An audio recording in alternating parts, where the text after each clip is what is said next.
Bonjour à tous. Souvent, dans les réflexions bibliques, on dit qu'il faut changer, que Dieu est là pour nous aider à changer. Mais pratiquement, comment changer? Comment changer ce qui est, j'allais dire, presque notre ADN?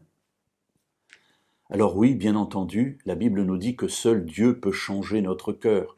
Et lorsque nous acceptons la présence de Dieu en nous par son esprit, alors nous devenons capables de changer cette nature.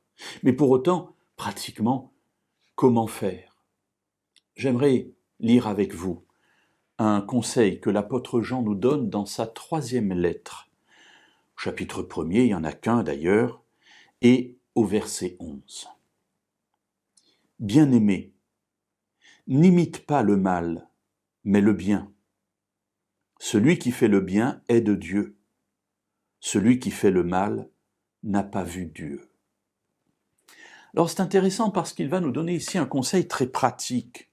Il ne dit pas simplement, bien, voilà, il faut être rempli de bonnes intentions, mais comment vivre les choses? Eh bien, il nous dit très clairement, n'imite pas le mal, mais imite le bien. Et je trouve là quelque chose de très intéressant. Pour ceux qui ont eu des adolescents à la maison, eh bien, on sait qu'ils aiment imiter les gens qu'ils aiment. Ça peut être ce qu'on appelle des idoles, c'est le cas de le dire. Des personnes, des chanteurs, ou des personnes, des influenceurs maintenant, nous dirions. C'est-à-dire des personnes qui sont des modèles. Et ils vont les imiter jusque dans les habits, jusque dans les intonations de la voix, jusque dans les postures. Et l'apôtre Jean nous dit ici, bien voilà un beau moyen pour changer notre nature, pour vivre pratiquement le changement que Dieu veut faire en nous. Eh bien, il nous faut scruter ce qui est bien. Et lorsque nous avons découvert quelque chose de bien, l'imiter dans notre vie. Et Jean est très clair, n'imitons pas le mal. Le mal, c'est notre propension naturelle. Le mal, ça n'est pas difficile à faire. En revanche, de remonter contre ce courant naturel, ça c'est plus difficile et seul Dieu peut nous donner la force pour quoi faire?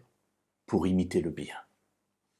Et Jean termine son exhortation en le disant très clairement, « Celui qui fait le bien est de Dieu, celui qui fait le mal n'a pas vu Dieu. » C'est-à-dire, il ne l'a pas connu. Bon, il a peut-être lu la Bible, il vient peut-être à l'église, mais il n'a pas vécu ce changement en lui.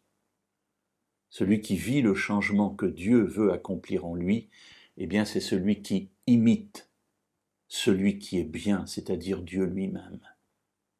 Alors, mes amis, engageons-nous. Engageons-nous avec simplicité et faisons ce que l'apôtre Jean nous propose de faire tout aussi simplement. Imitons le bien.